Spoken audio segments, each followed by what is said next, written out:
How to cancel Best Buy membership. Let's get started. Launch your Best Buy app. Make sure you have already logged into your account. You'll land to the homepage. Now at the bottom, you're going to find different options. Here towards the option given at the bottom right corner, your profile option. Once you're in your profile page, here you're going to find different options. Navigate to the option of plans and subscriptions. Now in this page, you're going to find your membership.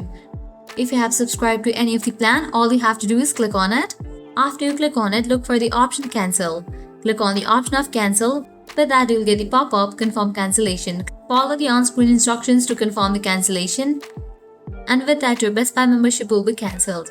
Then you should receive a confirmation email regarding the cancellation. Check your email inbox for this confirmation to ensure your membership has been successfully cancelled.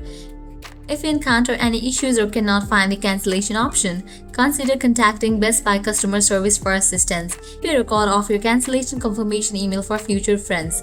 By following these steps, you can cancel your Best Buy membership with ease. If this video was helpful, don't forget to like, share, and subscribe to our channel. Thanks for watching.